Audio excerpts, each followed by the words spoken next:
Chiko Ushindi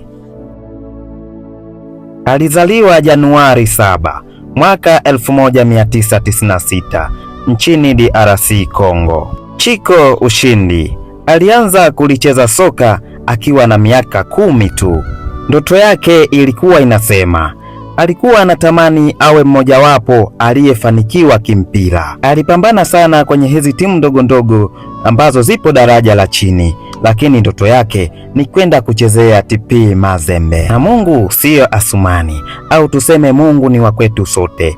TP Mazembe walimchukua Chiko Ushindi baada ya kung'ara sana nchini DRC Congo akiwa na timu ya TP Mazembe Engrebe. Akaenda na timu ya AS Vita Club, kipindi hicho ni ya moto. Mwaka 2022 Chiko Ushindi alichukua hatua kubwa sana. Aliingia Tanzania, alisajiliwa na klabu ya Young Africa au Yanga. Kwa kweli mashabiki walikuwa na matarajio makubwa sana na Chiko Ushindi. Chiko alipambana sana na akacheza kwa juhudi, lakini safari yake haikuwa rahisi. Alikuwa na majeraha, ushindani mkubwa, na huku kuna presha ya mashabiki. Licha ya changamoto anazopitia, alibaki kuheshimu klabu na kuipambania na kuheshimu mashabiki zake. Baada ya muda, safari yake Tanzania ikafika mwisho. Chiko aliondoka kimya kimya Tanzania, alirejea nyumbani kwao DRC Congo. Tulimpoteza kwa muda mrefu,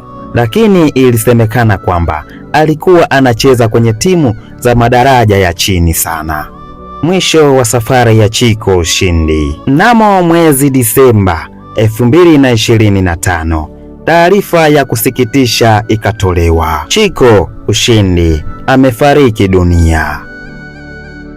Chiko Ushindi alifariki dunia akiwa na umri wa miaka 29. Sababu za kifo chake hazikuwekwa wazi, lakini majonzi yametanda Kongo, Tanzania na Afrika nzima. Alipitia mengi, alijaribu na akaacha alama kubwa. Pumzika kwa amani, Chiko Ushindi.